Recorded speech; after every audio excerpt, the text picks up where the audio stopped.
Vocês dizem aqui, vocês acabaram de falar que não, mas se ela não quiser, ela não precisa. Hoje em dia não existe mais essa opção. Hoje em dia, se eu tiver uma filha e eu quiser que ela faça ensino domiciliar, se eu quiser contratar um professor para ensinar ela em casa, se eu quiser eu ensinar ela em casa, eu não tenho mais essa opção. Eu sou obrigada a tirar a minha filha da minha casa e colocar ela na máquina pública, no estado onde ela vai ser uma entre 40 crianças com uma mulher que eu não sei quem é, para administrar. Então, hoje a gente já vive a radicalização do que a Alexandra Kollontai pregava. Hoje viram obrigações. O próprio voto. Mas isso, o que seria o direito ao voto é uma assunto. obrigação. Se eu não for votar, eu tenho que pagar uma multa. E vocês falaram sobre direitos iguais. Direitos iguais, juridicamente falando. Hoje nós não temos direitos iguais. Realmente, eu sou obrigada a concordar com você. Existe. O que é bom, tá? Eu acho bom mulher ter privilégio por ser mais fraca do que homens. Tipo o quê? Tipo a Lei Maria da Penha, tipo homens que cometem... Mas Lei Maria da Penha não é um privilégio. Que matam, é um privilégio. Lei Maria da Penha é pra alguém que sofreu uma... Gente, Lei Maria da Penha é pra quem sofreu uma violência doméstica, não é um privilégio. Não. Se você não sabe, a Maria da Penha hoje... Qualquer homem que mata uma mulher hoje configura na Lei Maria da Penha. E isso é um privilégio pra mulher que foi morta? Sim, porque a pena do homem é muito maior do que da mulher. Se eu matar um cara aqui, eu vou preso o quê? 6 a 12 anos, acho que aumentou um pouco, né? E a Maria da Penha é quase o dobro da pena. Porque a frequência é muito maior de feminicídio. É mentira. Não, a frequência não é... Vamos lá, não, a frequência não é muito maior de saiu feminicídio. anteontem. Posso só falar um dado? Não, a frequência não é maior de feminicídio. Posso só dar um dado? Claro que anteontem saiu um dado do Ministério da Justiça e Segurança Pública. No primeiro semestre desse ano, de janeiro até março, houveram 399 feminicídios. Feminicídio não existe.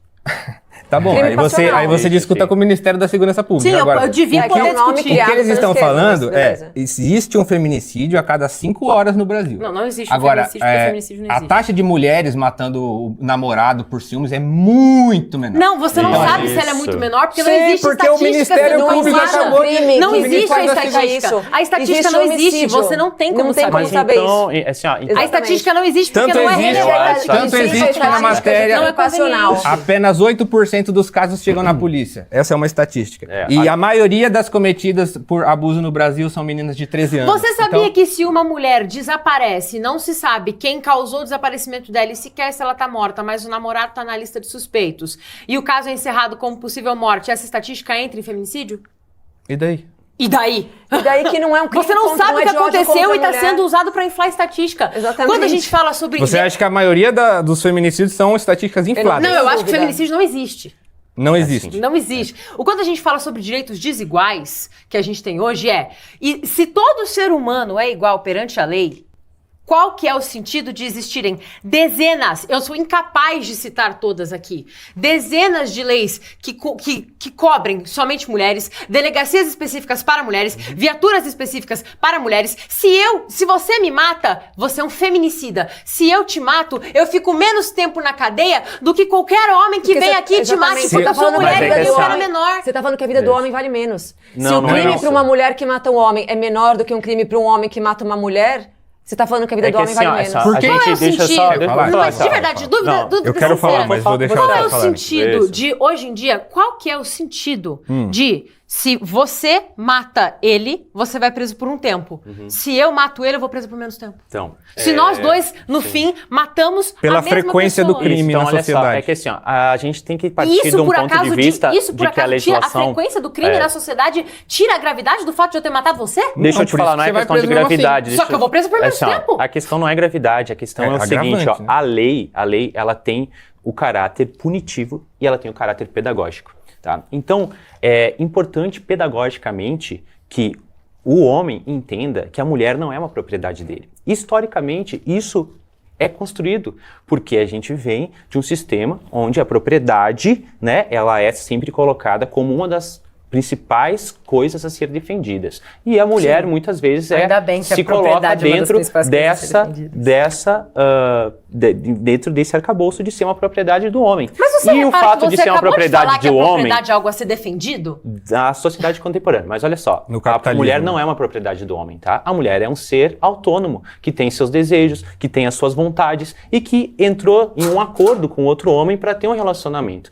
Então, a lei, quando ela protege as mulheres nesse sentido, ela está sendo pedagógica para ensinar que a mulher não é a sua propriedade, você não tem o direito de matá-la, porque ela simplesmente recusou namorar. Agora, só um instantinho. Só que o homem ele tem mais recursos para fazer isso, ele tem mais força física, ele tem mais dinheiro, ele tem mais acesso a armas. A gente não acredita em feminicídio. Então, isso o crime passional seria... Tá bom, a gente tá falando da posse. Agora, vamos para alguns dados. O IPEA constatou que 6% dos homens assassinados no Brasil são mortos por suas parceiras. 6%. Só que se a gente considerar que nós temos de 40 a 47 mil homicídios por ano e em torno de 36 mil a 40 mil são por homens, nós chegamos à estimativa de que em torno de 2.100 a 2.500 homens são mortos anualmente por suas parceiras. Em contrapartida, você trouxe um número agora que vai dar uns 1.700 e poucos feminicídios anuais, não é isso?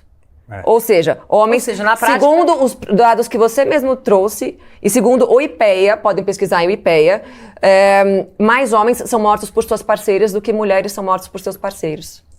Mais homens são mortos por suas Ela acabou de ler eu acabei de explicar. Vamos lá. Não, mas, segundo o IPEA, você porque... tem mais ou menos 40 mil mortes por ano no Brasil. Mortes violentas. 40 e poucos, isso. Vamos tirar 10% de mulher, porque realmente morre muito menos mulher do que homem. Vamos supor 90% das vítimas são homens. 90%. Até mais então vamos supor homens que desses 40 mil, 30 mil sejam homens. 6% desses 30 mil, segundo o IPEA, são mortos pelas parceiras. Vai dar Isso dá 1.800 a 2.000 homens. Os casos de feminicídio ou crime passional, que hoje em dia não é mais tipificado, dá mesmo isso. Mas quando uma Então mulher... tem mais mulheres matando parceiros do que homens matando parceiras. E é o IPEA que está dizendo. Quando uma mulher mata o parceiro, tem agravante também. De motivo torpe. Existem outros agravantes. Mas aí a questão é que feminicídio é um... contam, né? Não, feminicídio é um caso específico. Se uma mulher for assaltada na rua e ela for assassinada, isso não é um feminicídio. É sim. Se você vai na delegacia da mulher, eles computam como feminicídio. Não, aí você tá falando. Latrocínio. Eu tô falando. Latrocínio, então aí você tá falando. Não é qualquer morte de mulher que é feminicídio. É sim. Se o namorado... Qualquer homem que mata a mulher é configurado como Não, geralmente, a grande maioria dos casos de feminicídio é porque a mulher tentou terminar e o cara não quis. 65%. Mais uma estatística 65%, segundo também esses órgãos, 65% dos feminicídios ocorrem por parceiros. Ou seja, existe 35% de feminicídios que não ocorrem por parceiros, que pode ser um bandido, que pode ser um cara, um latrocínio, que pode ser um padeiro. Não, geralmente é pai, geralmente é cunhado. Pai que mata a filha. Onde você viu isso? Claro. Você não viu o caso esses dias do pai matando a filha? É óbvio que existe, mas são casos isolados. Eu não estou falando de uma regra. Mas não existe porque ele acha que ela é propriedade dele. Quando se fala de mulher... Mas quando vocês chegam a essa conclusão? Vocês estão lendo a mente das pessoas? Eles sondam os corações, né? Não, é porque... Você sabe que o homem matou uma mulher porque ele acha que ele é dono dela e não porque ele estava com ciúmes, por exemplo. Porque cientistas sociais e criminalistas se debruçaram sobre isso. Mas e a mulher não mata por ciúmes? A mulher também mata por ciúmes. Tem agravante se a mulher mata por ciúmes. Porque ela tem sentimento de posse também. Então o sentimento de posse sobre o cônjuge não é exclusivo do homem. Não é exclusivo do homem. O sentimento de posse sobre o cônjuge não é exclusivo do homem. Só que, historicamente, o homem é colocado como chefe da família. Sim, o homem porque é o ele tem chefe que ser. da casa. E foi ótimo você trazer isso, porque isso volta a gente pro tema. Historicamente, exatamente. Foi então, ótimo se você historicamente trazer ele é o chefe da família, historicamente ele é visto como o cara que detém... Responsável pela família. Então, se ele é responsável pela família, ele tem que cuidar e preservar daquela família. E exatamente. Não maltratar, agredir. Mas, gente, agredir, maltratar e matar já é crime. É isso que acontece. Mas o fato é que o homem, ele tem uma estrutura que permite com que ele faça isso. E sabe ele como tem você mais resolve força isso? física, ele tem uma biologia estrutura a biologia se impõe. pacto da masculinidade que faz com que isso aconteça. Ele tem mais acesso a armas, ele recebe mais dinheiro. Então existe uma série de... Hoje a mulher tem tanto acesso à arma quanto o homem. Privilégios. Ela só não quer. Eu queria muito que fosse fácil ter acesso à arma pra gente ter uma em casa. Não é tão assim, ó. Se a gente vai analisar... exatamente. Se a gente vai analisar que os dados nos mostram que os homens recebem mais que as mulheres, no geral. Isso daí também E eles podem comprar arma? Óbvio, porque tem mais acesso a dinheiro, tem mais acesso... Afinal, em qualquer sacolão, você compra uma 38, né? Não, claro gente, não, mas vamos isso lá, daí qualquer mulher que queira ter uma arma... Se eu quiser ter uma arma, amanhã eu entro, faço um pedido, faço os exames lá e pego um... Não é tão simples assim, né? Infelizmente, mas já foi. A burocracia é a mesma pra A burocracia é a mesma para homens e mulheres. É que mulheres agora, não têm se você esse tá interesse. falando de armas ilegais, o problema é o tráfico. Aí já é outra discussão. Não é sobre isso que eu tô falando. Então, mas eu achei ótimo você trazer de volta essa questão, porque joga a gente de volta pro tema. Eu acho que a gente acabou saindo um pouco do tema, nós temos 5 minutos. A gente puxou muita coisa.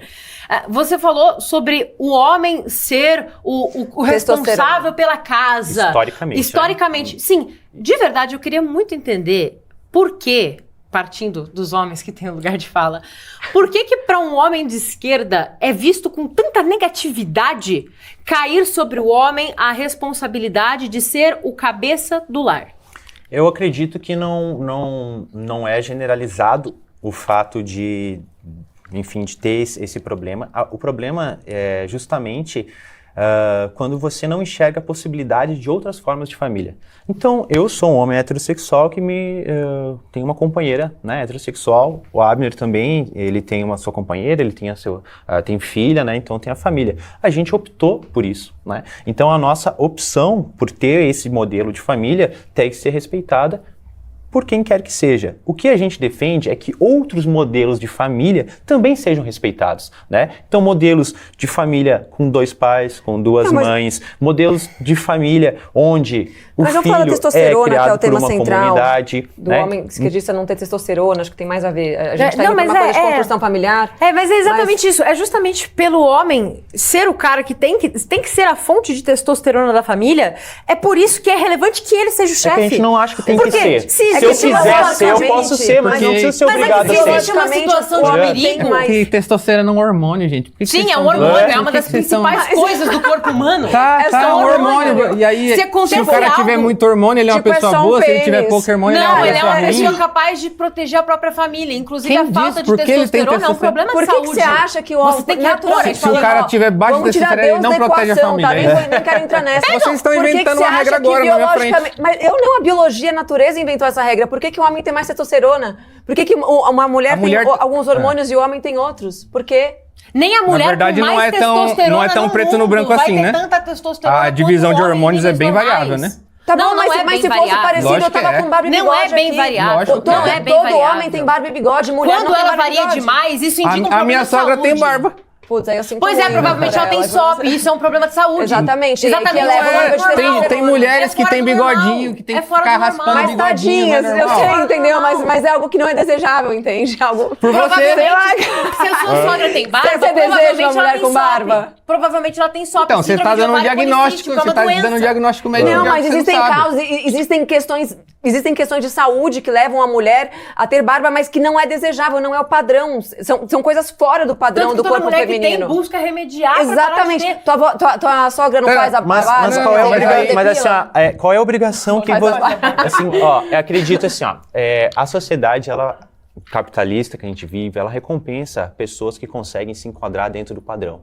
Sim, mas tem muitas pessoas que elas não conseguem ou elas simplesmente não querem se enquadrar dentro desse padrão que foi pré-estabelecido. Antes de você nascer, já foi pré-estabelecido que a mulher tem que se vestir assim, que a mulher tem que se vestir assado, que o homem tem que se comportar assim, que o homem tem que comportar assado. E por que isso é ruim?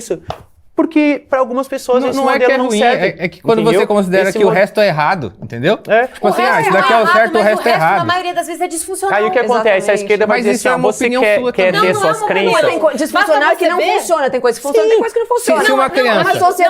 Uma sociedade matriarcal não funciona, isso é um fato. Não, mentira. Tanto que não existe. Mentira, na África existia. Mas a monogamia... A África é um grande...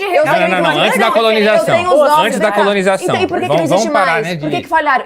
Sabe onde existe hoje? No interior da China, na Nova Papua Guiné, e tem uma na África. Sabe como elas vivem? De forma totalmente primitiva. Cabana de palha. Cabana de palha, todo mundo morrendo de fome, cheio de doença. E é porque elas são mulheres. Sim, porque elas são lideradas por mulheres. Então, mas aí é uma opinião de vocês, gente. Vocês não podem... Não, você tá criando uma associação direta de duas coisas. Uma sociedade matriarcal que deu certo. Mas tem sociedades patriarcais... Tem sociedades patriarcais que vivem também em lugares com tenda de palha. Não, concordo, mas é a minoria. Agora, assim, não existe nenhuma sociedade Se tiver matriarcal. uma sociedade controlada por mulheres, ela vai necessariamente ser pior. Me dá um exemplo de uma que é melhor. É porque a gente vive num mundo em que a hegemonia é a cristandade, né? E na cristandade... Amém, Deus concede. Então, aí é uma opinião de vocês também. Aí é uma opinião de vocês também. Caso contrário, a gente estaria vivendo igual o Islã, onde eles apedrejam a mulher quando a mulher trai o marido. Não é só essas duas opções que existem, né? Aí qual é a terceira? A China, pô. A terceira? Aí como é que hoje é proibido vender Bíblia na internet. Não, países nórdicos, a mulher norte pode da ter mais Europa. de um filho se ela quiser. A mulher não Suécia, tem direito Finlândia, a tudo. Noruega, tem pouca nacionalidade. Controlavam até a quantidade de filhos que a mulher podia ter. É a maior taxa de ateísmo que existe.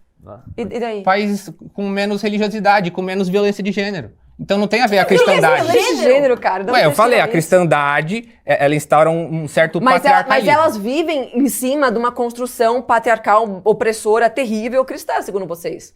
Elas foram aqui no Brasil. em cima. Não, Aqui no Brasil. Aqui no Brasil. Um estupro a cada 2 minutos. Cristianismo opressor? Não, ninguém falou em cristianismo opressor. Cristandade opressora. Cristandade que é o modelo, porque quando os portugueses civilizacional do trouxeram, Ocidente. Exatamente. Quando os portugueses trouxeram a verdadeira ideologia de gênero pra cá, tem um caso muito famoso que eu Nossa, até... Dizer que homens têm pênis e mulheres